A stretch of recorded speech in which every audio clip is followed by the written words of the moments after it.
Today's topic of discussion is interface electronics for MEMS. In last few lectures we have discussed on MEMS devices, particularly micro machine microsensors, and one of the basic job of micromechanical system is that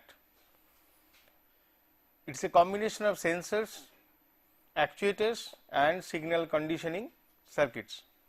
So, if we do not think of the signal conditioning and signal processing circuits, then the system is or micromechanical system configuration is not complete.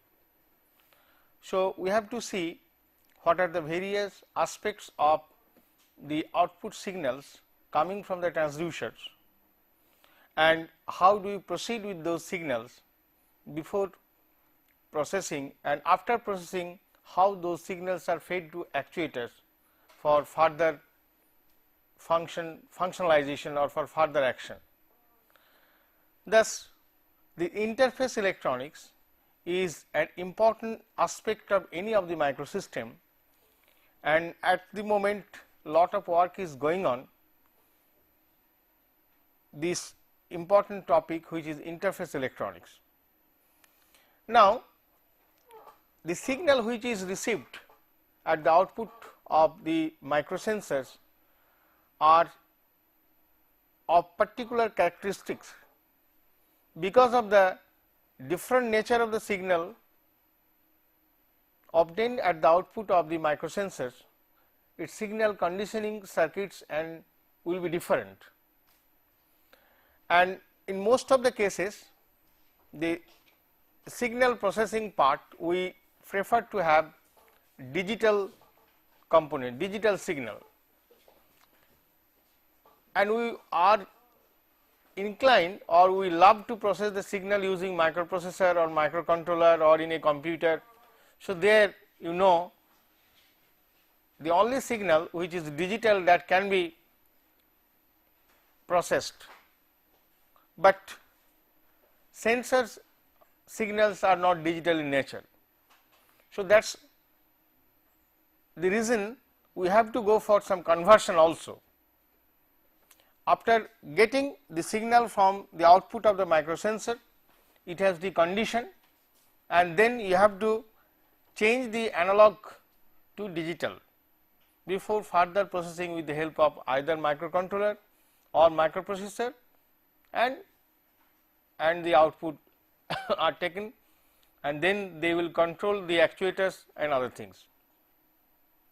In fact, this particular area is not widely explored till now, although the microsensor has reached a certain level at the moment, but signal conditioning circuit is not yet fully matured. So, what are the problems?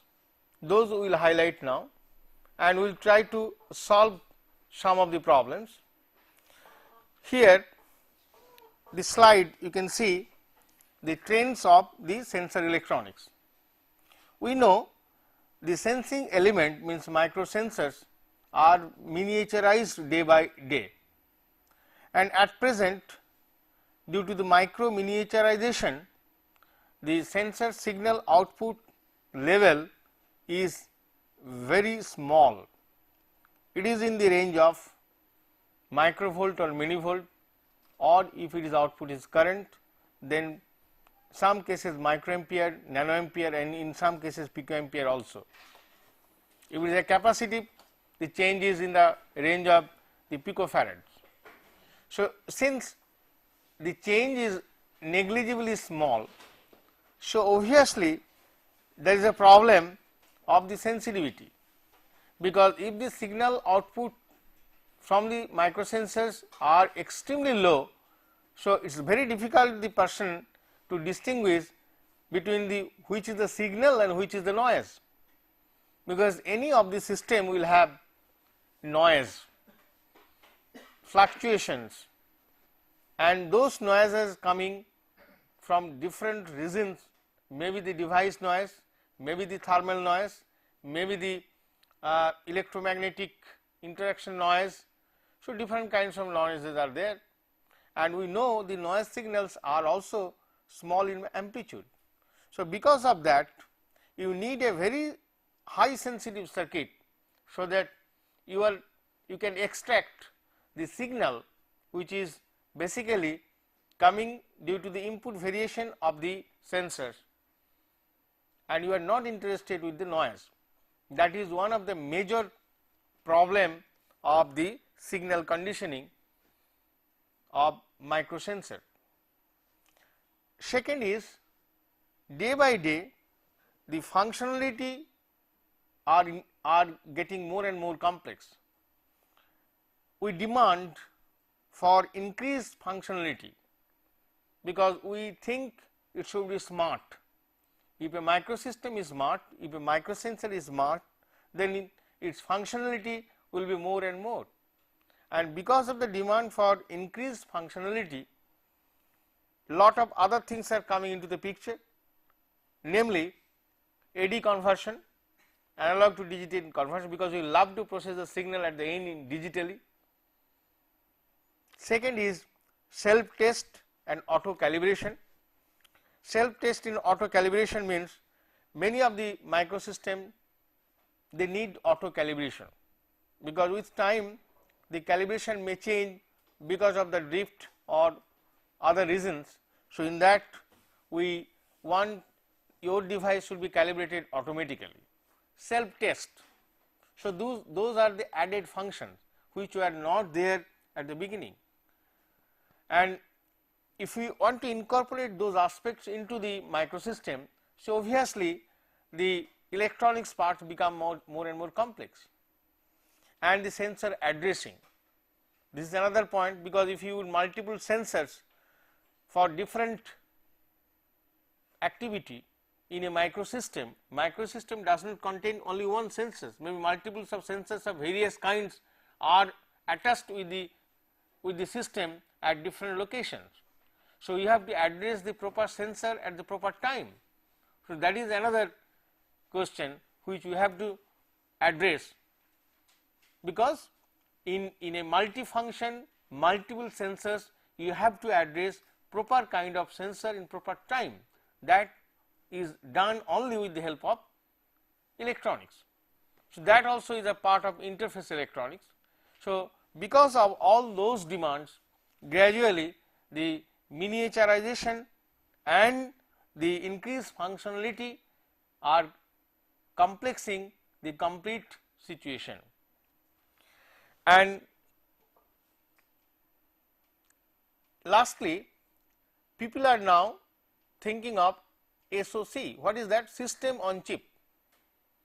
On a single chip they want the complete system, either hybrid or in monolithic version. There are two kind of SoC, one is known as hybrid SoC and other is known as monolithic SoC. The whole system, if you want to have a small chip, so obviously complexity will increase further. So, the trends of the recent sensor electronics has made the interface electronics more complicated. That is why in many of the systems, many of the sensors we found that this particular part, the interface part is still in many cases it is a foggy area. There is not clear picture available and work is going on.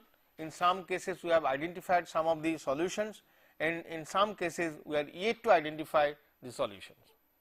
Now, in this slide you can see some of the pictures also, that is system on chip SoC. There MEMS sensor built on one chip, electronics built on the second chip. This is one possibility. Electronics part you built on the second chip and MEMS sensor you built on the separate chip. Now, what you can do, both the chips, the MEMS sensors and electronics, both you can integrate together. That is known as the multiple module or MCM, or it is also some kind of SoC mounted and packaged in multi-chip module, which is known as MCM, or separately on PCB. Both the pictures are shown, both are hybrid. So, in the right side what we can see is this is the basically the multi-chip module. One chip is a sensor chip and the other is the electronics part. The sensor and electronics part, they are coupled inside the chip. So, it is basically system on chip, but it is multiple module. And other one is known as the hybrid mode. There the sensor part is here, for example, this is one accelerometer, and others are the different components which are connected in on a PCB to get the interface electronic circuit. So, this kind of things are known as hybrid, complete hybrid mode on a PCB. But people prefers this MCM package, which is much more miniaturized, and there you can get much more precision, because you know if you go for hybrid for simplification of the technology or simplification of getting the package, but the problems are manifold, particularly as at the beginning I mentioned, people are much more cautious on the noise part, and some of the noise pickup will be coming from the parasitics, and in a hybrid package mode lot of parasitics will be there which are not directly seen, some are visible and some are not visible. So, because of those things, so some other pickups will be there which may confuse your actual signal which is coming from the microsensor. So, if you go for real multi-chip module, then technology is little bit tougher than hybrid on PCB, but if you go for SoC, real SoC on monolithic is still much more difficult. And then one of the problem lies there is the technology should be highly compatible, your MEMS technology should be highly compatible with the VLSI technology, because you are integrating your micro machining and microsensor fabrication steps along with the VLSI processing. So, there some of the restrictions are mainly you cannot go for long time etching, that is which is required in case of bulk micro machining. Mostly you have to go for surface micro machining, and there again you have to see the complete process steps which will not deter the other part also. So, that is why the complete monolithic version of the system on chip still now is occupied by few companies, and in majority of the foundry houses or majority of the chips are coming which is the SoC, but it is in a hybrid form either on a PCB or in MCM, mostly it is MCM. Okay. Now, hybrid system on chip, one thing here you can see, as I told you, the here both the pictures are the either MCM or system on PCB, but the next diagram which you can see here is basically it is the system on chip which are interconnected the sensor and the circuit monolithically. And here both actuators, not only sensor, is microsystem you will take, because it is known as system. System is, it may be included the actuator part also, sensor, circuits and actuators both are integrated in this particular, and a pressure sensor prototype is shown here, that is the real monolithic version of SoC. Now, people are also concerned regarding the small cost overhead for added electronics, that is one issue, because if you add electronics unnecessarily, if you increase the cost, so you will not get the good market. Second is less effects for interface parasitics, this is also another concern. You should go for certain things which is free from the interface parasitics elements. And thirdly, flip chip monolithic integration bonding, that is another concern. If you have both integrated either monolithic or hybrid, you have to look into the bonding and integration part also, because packaging and bonding part takes the major share of the cost of any of the chip. So, that is why if the bonding and packaging part is much more expensive, if you go for miniaturization or monolithically the SoC is made monolithically, then you have to think before you go actually from the cost calculation point of view. Now, these are the issues which one should address before going for the system on chip. Now, let us come to sensor circuit integration. What are there in sensor circuit integration? There, first the sensor will be there, then signal conditioning circuit, and which is just after immediate after the sensor, then you will get the analog data, and this analog data must fade into the ADC, which will give you the digital output, and this digital data now you can safely process in a microprocessor along with RAMs and ROMs will be there, and then you can have some computer, you can have lot of control data buses from which you can feed the data to other subsequent module, or it can it can go to any of the actuators for controlling purpose. So, this is basically the complete picture where you have several blocks. First one is analog front end, which is the first block is the analog front end, then is analog to digital converters, the ADC, then comes digital signal processing. You can connect directly here a DSP chip also for further processing your signal, and then another electronics block will be there for controlling part also. That is basically maybe some actuation of the system which you want to do. So, these are the three pieces. Out of the three pieces, the first piece is the analog front end. So, the analog front end, lot of things are going on. Now, I mentioned that the demand of the people are going high day by day.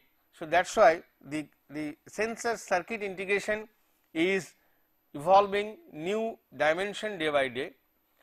That is why the lot of blocks are coming which are known as third generation, fourth generation, fifth and sixth generation, the sensor circuit integration.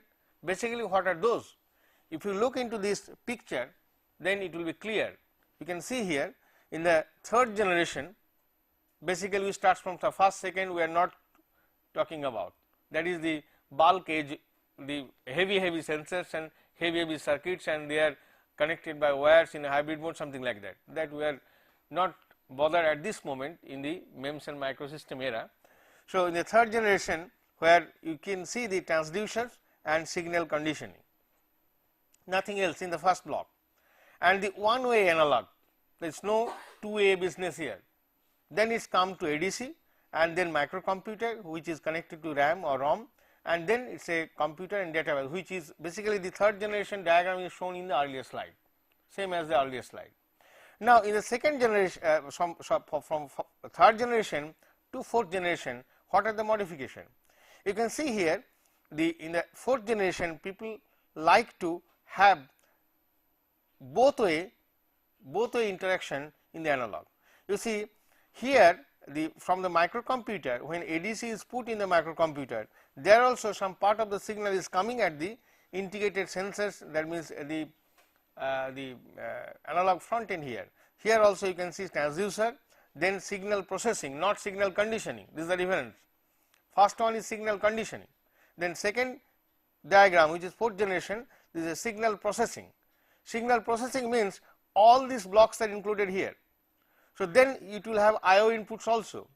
From the IO inputs, so basically from there is a direct interaction between your microcomputer again. So, that means this is the fourth generation where you have the access of putting the output or some of the signal from the microcomputer back to the front end circuit. Obviously, if you add this to the front end with the sensor input signal it has to be converted into again analog. So, that is not shown here, some IO is shown, but next part is the 4th generation to 5th and 6th generation the sensor circuit integration. Here you can see the first module has been changed completely. So, they are not only integrating transducer, but transducer arrays, not a single sensor, array of transducers. Then here coming into picture sensor addressing. So, that part will be there, ADC is there, microcomputer is there, PROM is there. That means what is there in the 4th generation, whole thing came into in one module, and that is the integrated sensor, which itself is smart. Then again bidirectional sensor bus is there, and there the communication will be there with again computer, and from this computer it goes to the host computer. So, that means it is further refined, and since in the first block all the blocks in the first 3rd and 4th generation are integrated. So, the chip of the 5th and 6th generation, the front end will be much more complicated, and it will be highly expensive also and challenging to get this kind of the conditioning or the interface electronic circuits. Okay. Now, role of interface electronics with integrated MEMS sensor. As I told you, there are a lot of characteristics of the signal received from the output of the microsensors. What are those characteristics and what are the challenges, so that you can go ahead with your signal conditioning or interface electronic circuit. Number 1 is that the output is microvolt range output, because it is not written in the microfarad or micro ampere or picoampere. Actually, the for processing, whatever the signal output we get from the microsensor, we can convert into a voltage. So, that will be very easy for further processing. That is why it is written only in the microvolt range. So, output of the sensors are always in the microvolt range, and those sensor, the problem if it is a microvolt, then what are the challenge? Low offset and noise. So, offset will be there, that will be again in many of the sensor it is a microvolt range, and noise, that also in the microvolt range. So, if both are noise, offset and your basic signals are microvolt range, then this is the problems, how to tackle that. These are system characteristics of voltage level signals output, that is as I mentioned, you are always, people always prefer to have voltage levels rather than the current signals or some change of capacitance of change of resistance, and ultimately we convert into the change of voltage. Next is the parts per million change, ppm changes, micro ohm or femtofarad. So, changes with the input variation of the measurand will be in the range of ppm level in many cases, and that ppm level change has to be reflected at the output. So, people prefer for that on chip analog interface, not the ppm level change. If it is taking the sensor and with the wire, if you connect with your amplifier or other things, then the problem comes is again. So, you cannot see the effect of ppm changes. So, you need on chip analog electronics, and system should have amplifier and buffer outputs. Okay. Amplified and buffer output should be there. Next one is analog signals. Then these are the characteristics analog, all the signals mainly received from your output of the microsensors are analog in nature. In module ADC is required, but characteristics ultimately for processing should be digital signal. That is why we are connecting ADC. Cross parameter sensitivities is another major issue. Cross parameter sensitivity means your sensors is intended to sense the variation of the measurand at the output, at the input, which will be reflected at the output. But your intended measurand, there are some secondary effect which can change your output of the sensor also. For example, a sensor in case of piezo resistance, say pressure sensor, the piezo resistance can change with pressure, that is the intended variation, but this piezo resistance can change with temperature, there is a secondary effect, that is known as the cross parameter sensitivity. Your sensor should not be highly sensitive with the temperature variation, although it is there. You have to take care at the circuit level, so that the secondary parameter variation is not reflected at the output of the sensor. So, that is the cross parameter sensitivities. Sensing of secondary variables, how can you check it? You have to sense the secondary variables, and the secondary variables should be minimized or should be deleted at the output of the complete front end analog system. Now, pure parameter measure, you should get the actual value of the pure parameter which you are looking for. Now, individual device outputs. So, in case of multiple sensors connecting, so you are interested in the individual device output in a system. So, there may be lot of sensors with different nature. So, they should not be cross connected, cross related. One sensor output cannot be interrupted by the other sensor output. That is why individual device output should be separately sensed. Embedded microcontroller is some of the solution, but is a real challenge to have. Multiplex and addressable. So, that is another issue where you are working with is a multifunction sensors in a microsystem. Next is coming offset, slope and linearity problem. These are the inbuilt problem of any kind of sensor. Offset will be there, linearity is not, is although it is a desirable property of any sensor, but all the sensors will have some nonlinearity. So, that how to get rid of that problem, and for that you have to have compensation standards should be there, and people prefer for compensation digitally. Output drifts over time, that is another thing. Last one is output drifts over time.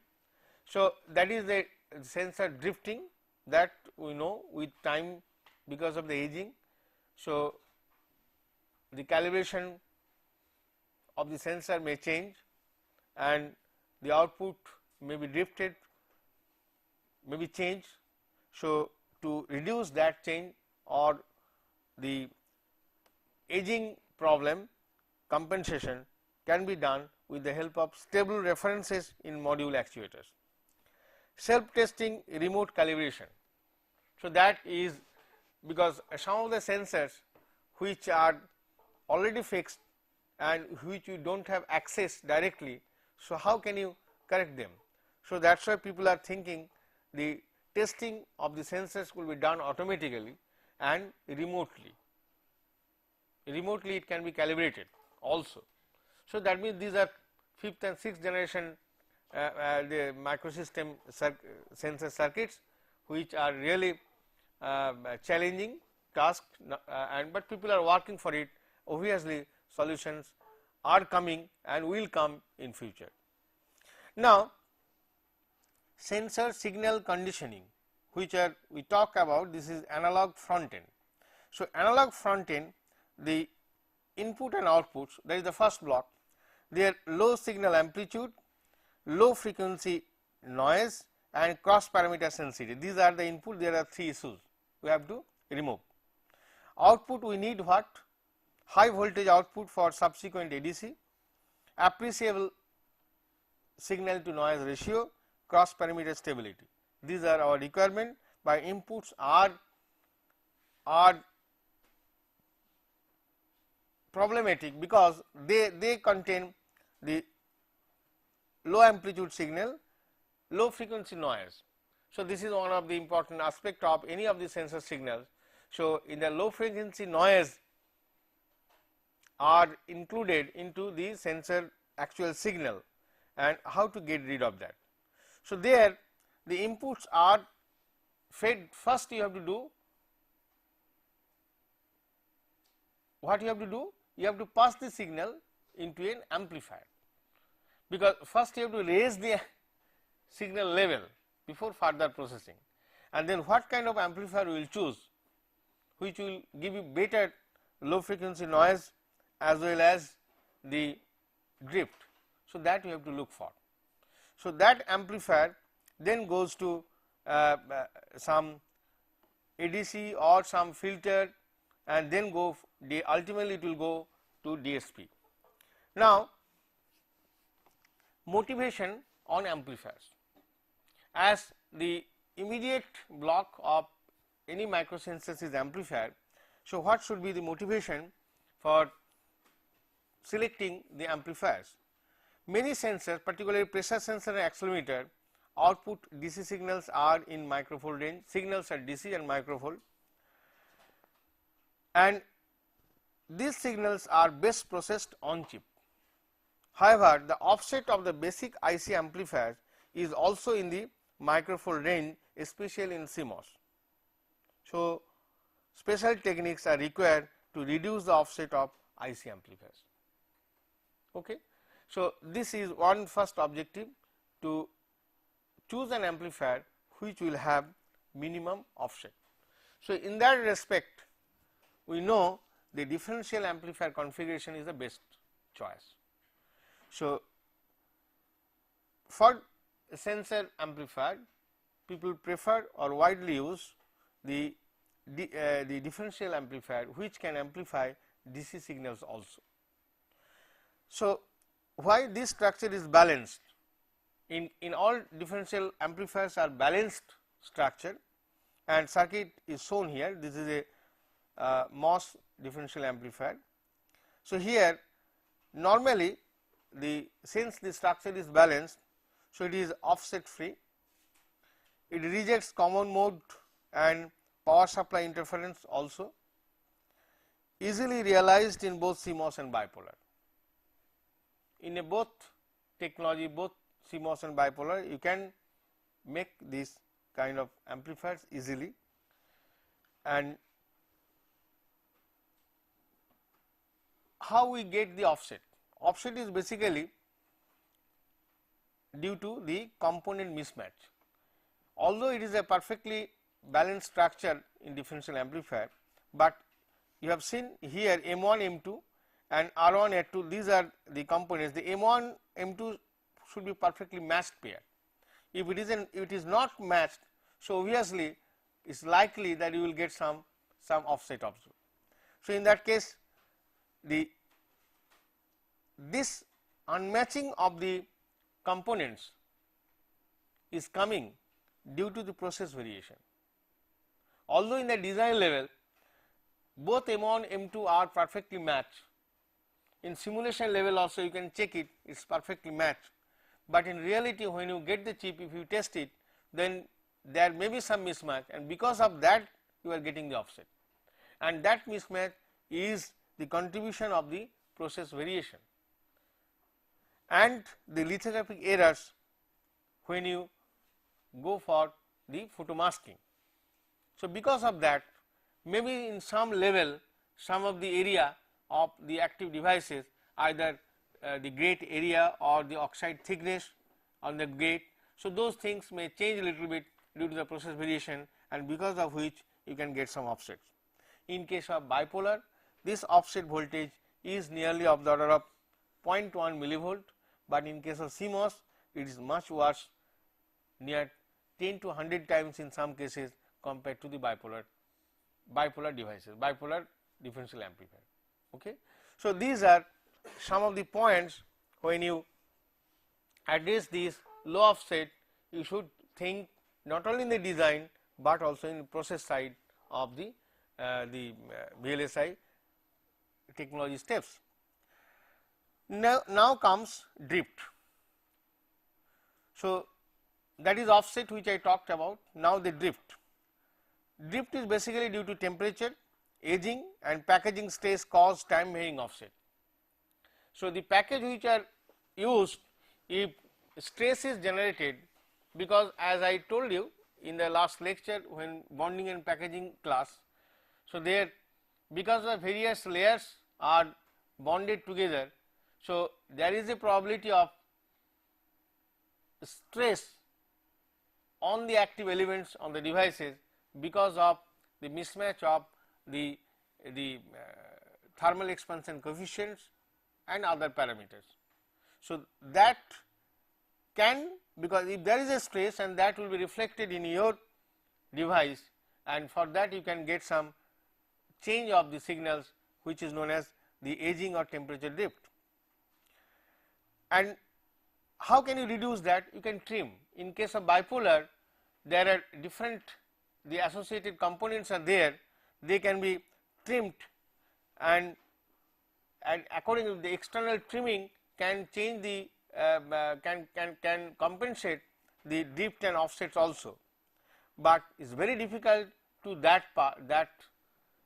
to adopt that technique in case of MOSFET. Third problem is flicker noise.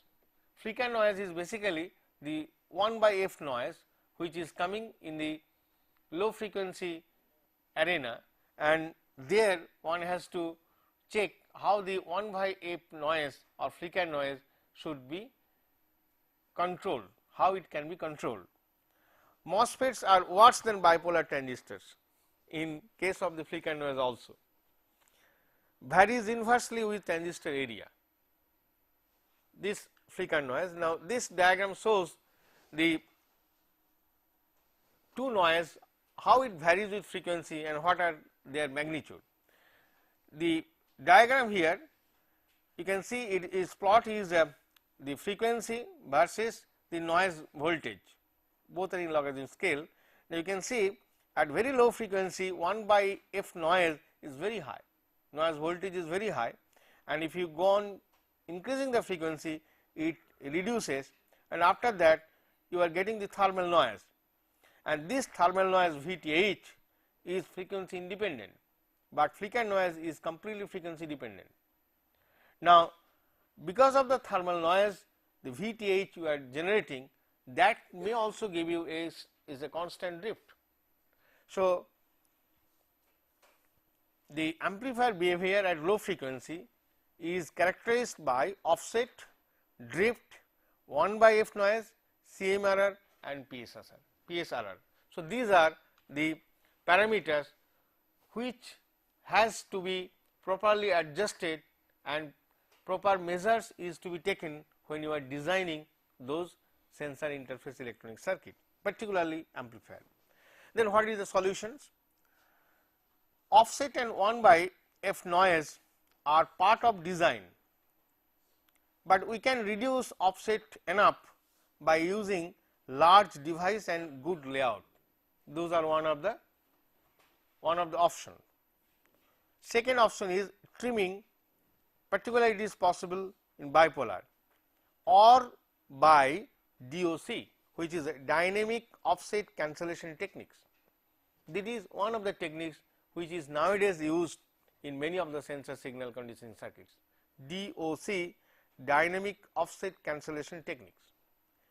DOC techniques also reduce 1 by f noise, not only the offset, both offset and 1 by f noise both are drastically reduced by dynamic offset cancellation techniques, which can be used either MOS or bipolar in both cases.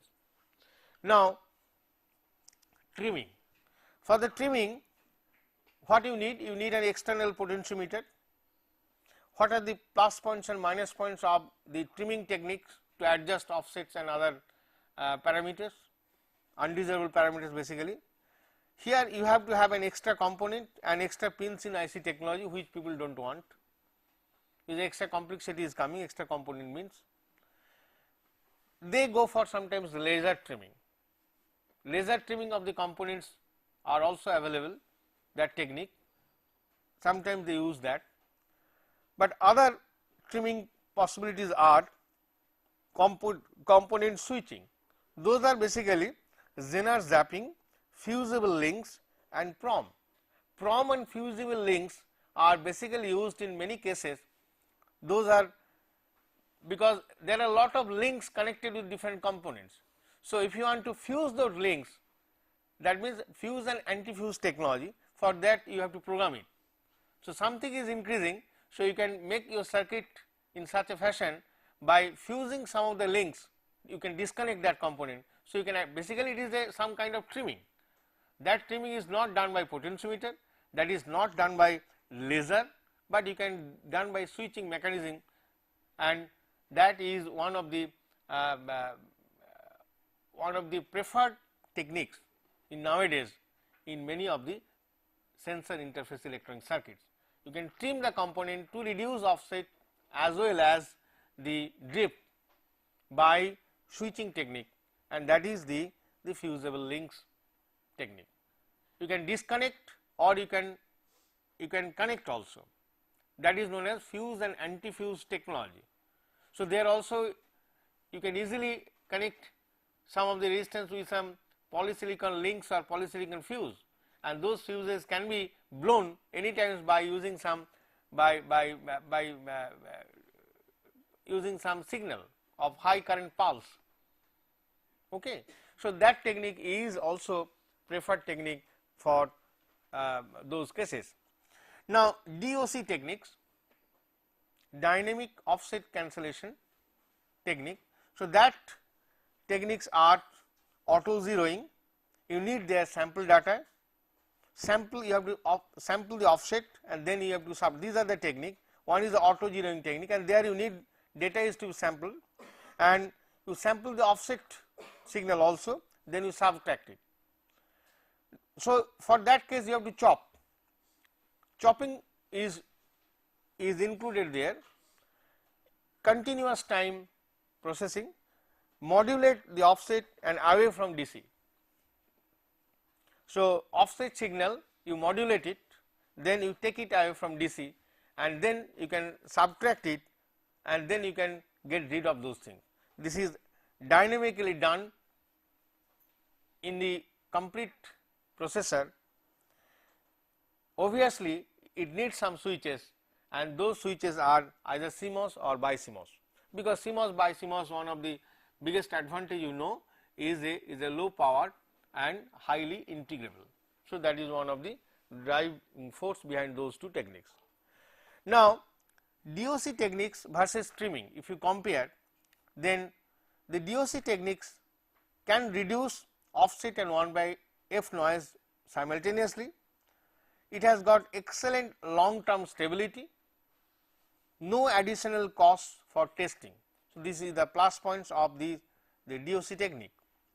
On the other hand, the problems are here: reduced bandwidth, increased circuit complexity, because you need lot of blocks there, you have to integrate monolithically.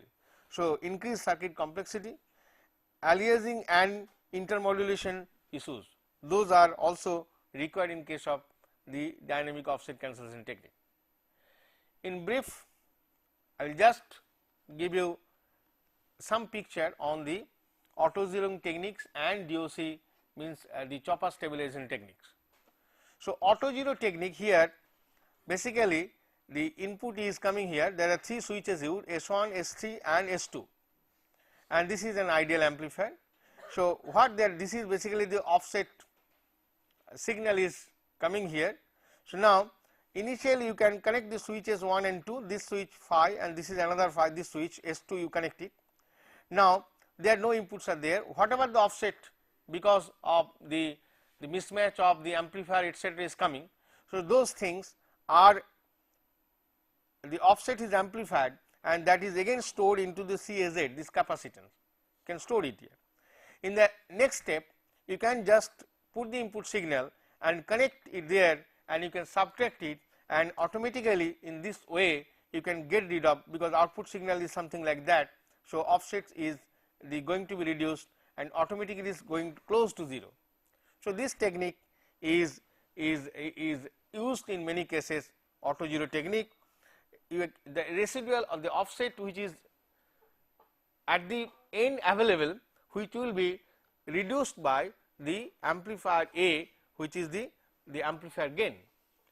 Now, this residual offset in auto-zero technique is determined by 3 parameters. One is charge injection, how the capacitance is meant CAZ, how you can charge the capacitance, leakage on capacitor, leakage should be as small as possible so that total offset can be stored there initially, limited amplifier gain and bandwidth.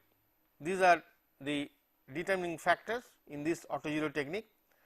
Practically CAZ is a large, sometimes in order to have the 3 parameters which are intended, large charge injection, leakage, low leakage, and for that you may require CAZ very large value, and if it is a very large, obviously it cannot be monolithically integrated. You have to get it outside your chip, external. Multi-stage amplifier topologies sometimes is used, and here FC is larger than Fs. Fs is the sampling frequency. A residual offset of 1 to 100 microvolt is sometimes reported. Now, in auto-zero technique, the noise picture looks like this. Here you can see, without the low frequency noise cancellation techniques is auto-zero, the frequency 1f noise are like that, but after that you can see here this 1 by f noise has been reduced to this particular point, and here is the one frequency point fk, which is known as 1 by f noise corner frequency, and here the thermal noise is as it is like VTH, but the other noise at the low, other means basically the 1 by f noise, flicker noise, and that flicker noise is Fc by Fs into VTH, and is constant up to that 1 by f corner frequency. So, that means some improvement we get it in case of auto-zero technique. Now, another technique which is used normally, which is known as a chopper stabilized amplifier. So, chopper stabilized amplifier is one of the preferred technique and people use it, although it is little bit complex and difficult compared to auto-zero. Here the building blocks of the circuit are more, and here signals are first modulated, then it is amplified and again demodulated, and you can see here this is the input, and here you are modulating the signal, and V input looks like here, and then after modulating the V1 signal is shown here.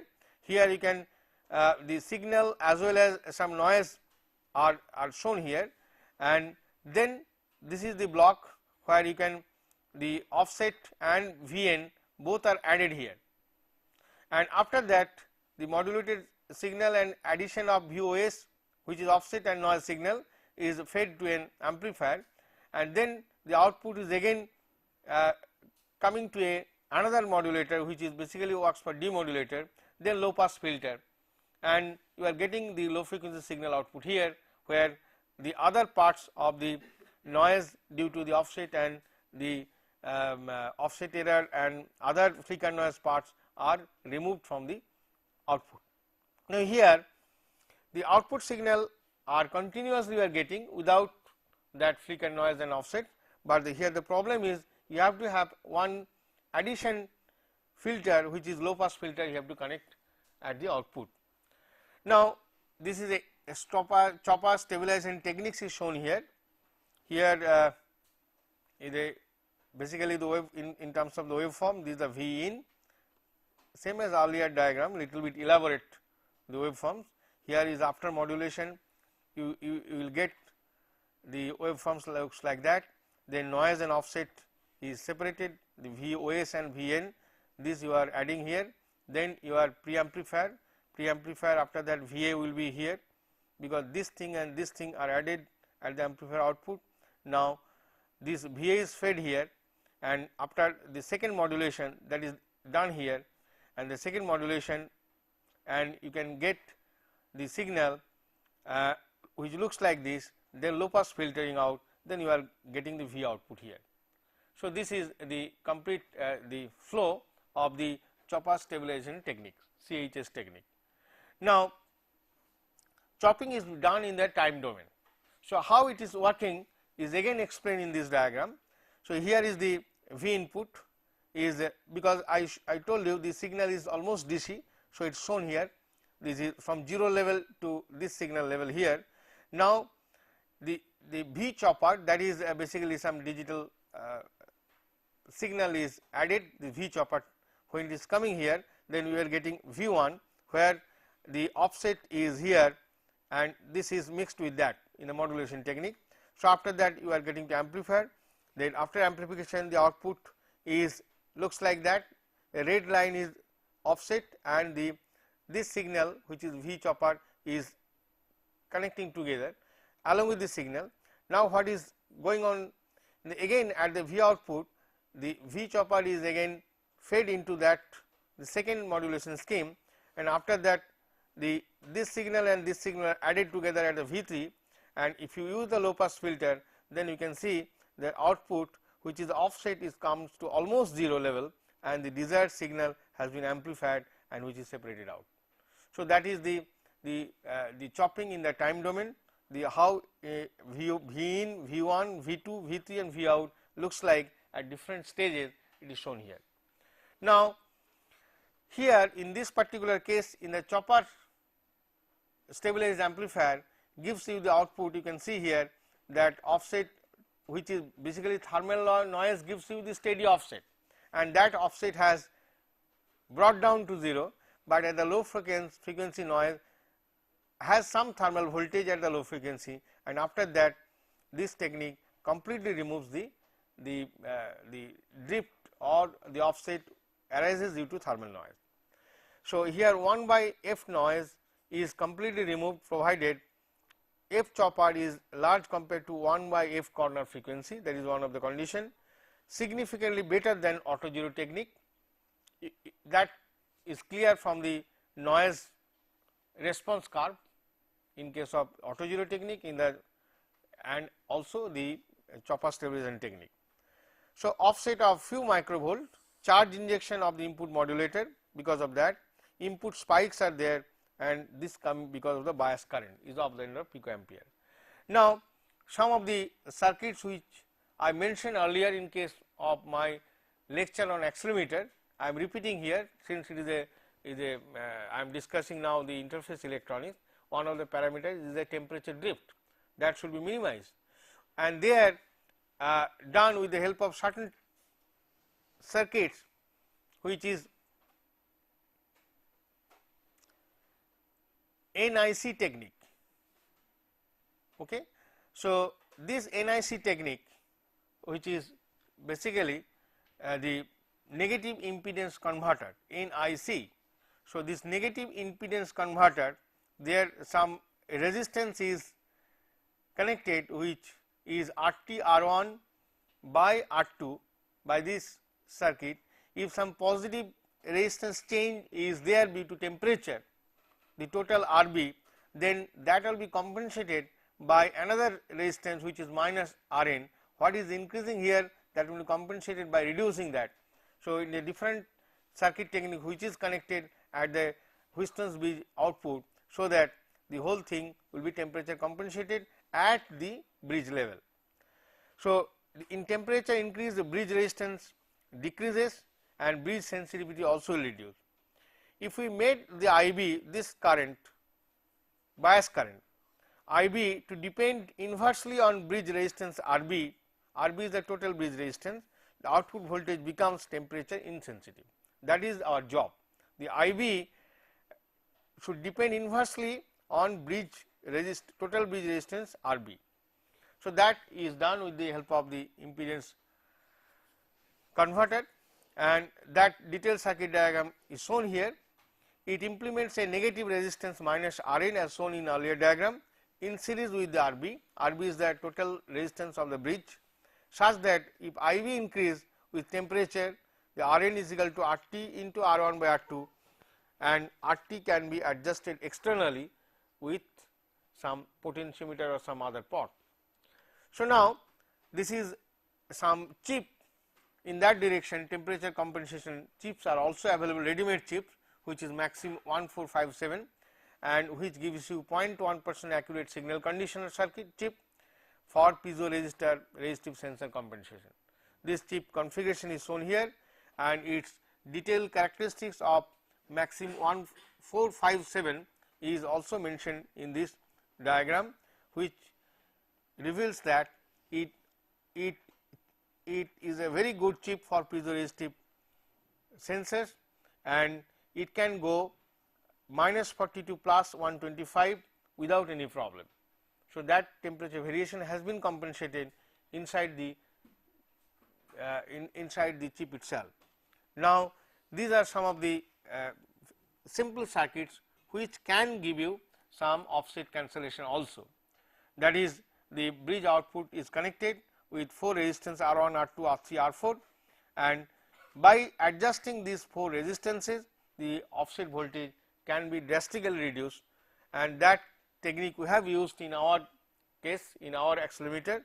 And here the circuits, this TC 7652 is basically a chopper stabilized amplifier, which has got advantage also in case of the offset cancellation 1 by F noise cancellation, and along with that we have used 4 resistances to further reduce the offset value, and that in a PCB package we have made along with the accelerometer. Both this and this one are accelerometer on different packages, and the circuit is the same, and there we can get rid of the offset value drastically. You can, if you look on the 2 curves, you can see bridge offset has been balanced using the shunt resistances, which are R1, R2, R3, R4 as mentioned in earlier diagram, and offset voltage was reduced from 450 millivolt to -10 millivolt only for a supply voltage variation to 1 to 15 volt. With that supply voltage variation, you can reduce, initially it was 450 and it has reduced to 10 millivolt only. So, now with that, let me conclude the sensor bridge which we have developed in our laboratory. We have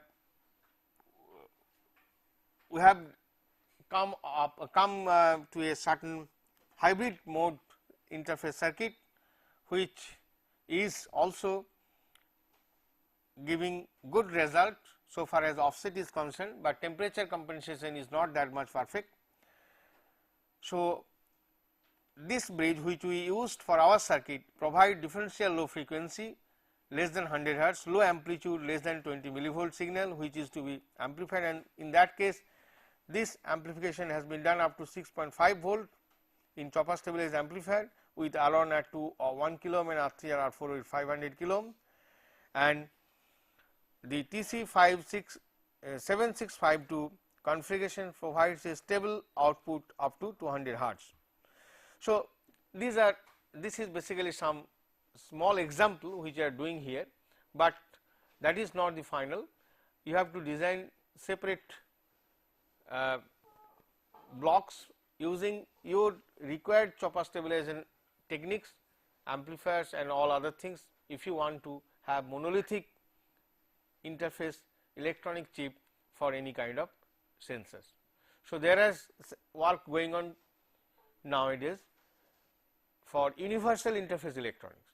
So, the interface electronic chip can be connected to any kind of sensor, either it is a piezoresistive or piezocapacitive or maybe other kind of sensor. So, these are the 3 things we have discussed today. So, let me stop here. Thank you very much.